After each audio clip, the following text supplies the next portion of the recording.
Thank you. You've got to admire Jeff's sense of humour. We have James Bay, we have Phoenix, absolutely unbelievable, by the way. We have Martin Bayfield, and at 11:23 we put the driest bloke in the house on to speak to the room.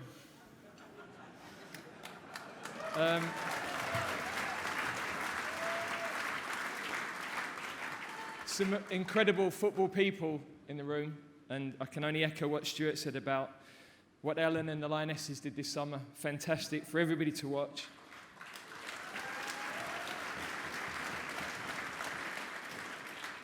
And thank you also to everybody who's given so generously to the auction. We really have seen tonight what Nordhoff Robbins can do, and I know the amount of work that Jeff and Laura especially put in, so thank you for what you've done as well.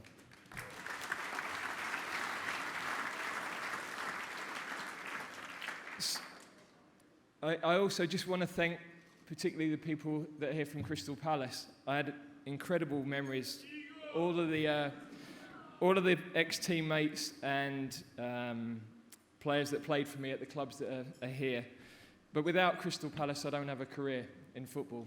And especially to have Alan Smith and Steve Coppell here, who on the very first day I joined at Mitcham Training Ground,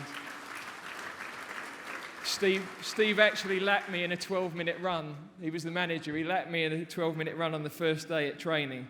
So, yeah, Palace really turned me from a boy to a man, without a doubt. Jeff's asked me to explain what it's like to be the England manager. To do that, I've got to tell you a little bit about my backstory, because I think to be the England manager is going to be slightly different to everybody, for everybody. And it depends on your own life experiences. I grew up in South East, I've lived in Lancashire, I've lived in Yorkshire, I've worked in the North East, I lived in the Midlands and worked in the Midlands for 6 years. So I think I have an understanding of what it means to everybody in our country. I can't explain what it means without referring to how patriotic my own family are. How watching the Queen's funeral last week, I'm just totally transfixed. The history, the pageantry, our military, the ceremony, the things that just make us different and that we do unbelievably.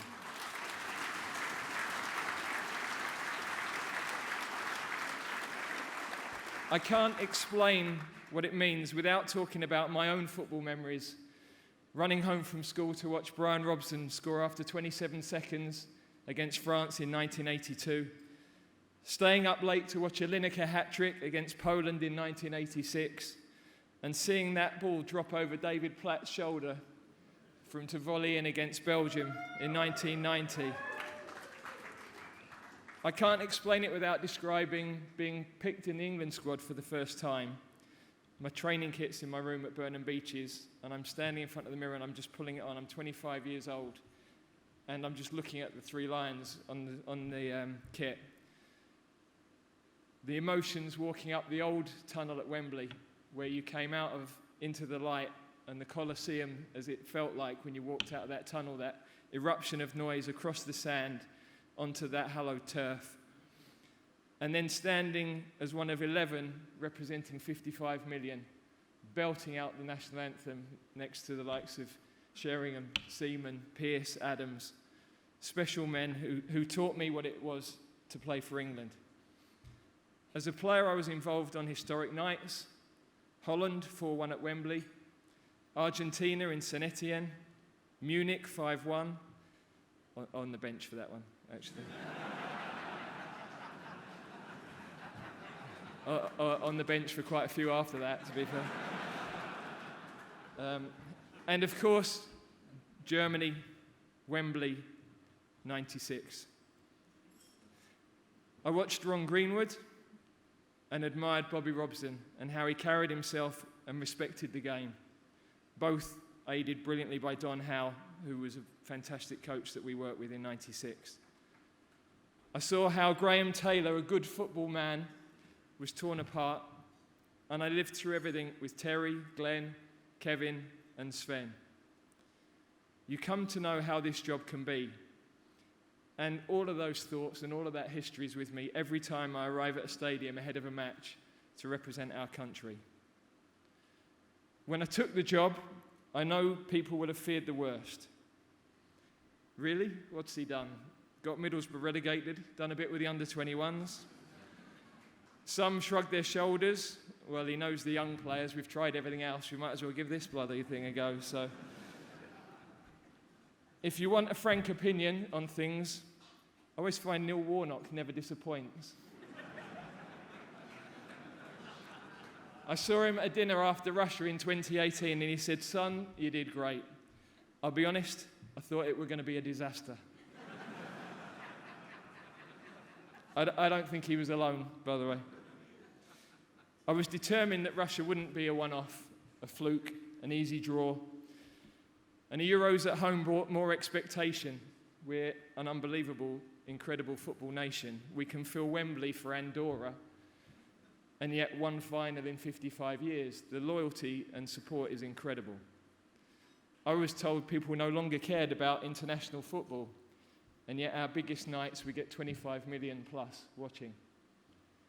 That's even more than Coronation Street, by the way. To walk around Wembley, and I saw the pictures there at the end of the semi-final with Denmark, will live with me forever. The joy, the elation, the relief, the connection. A nation seamed together 55 years. We had letters from the Queen, we had messages and videos from dignitaries, from music stars, from other sportsmen. An incredible few days for all of us. The streets from the hotel when we left to go to Wembley were lined right the way along. To see Wembley empty out and live the period after the final will also live with me forever. The sadness, the anger, the recrimination, the emptiness. I've weaved a bit of Kipling in here. That's Rudyard, not the Bakewell tart guy. If you can meet with triumph and disaster and treat those two imposters just the same, it doesn't need me to say the job's hard. I think everybody in the country can see that because we're trying to accomplish extraordinary things. And to accomplish extraordinary things is incredibly difficult. This is a job where every decision, every selection is questioned, debated, ridiculed. That's just my postman, by the way. Column inches are full, airwaves are filled. And as a manager, you're not going to get every decision right. But I have to be strong enough to withstand popular appeal for something and do what I really believe gives us the best chance to win. If you can keep your head when all about you are losing theirs and blaming it on you, if you can trust yourself when all men doubt you, but make allowance for their doubting too. Because that doubting, that noise that surrounds us is because people care. They're passionate. They just want to win. And I understand that. And if we don't win for 6 matches, then quite rightly I have to accept that criticism. That's what goes with our job.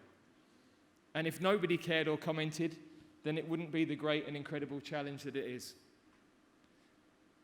Milan was painful. I knew walking over to our fans that it wasn't going to end well.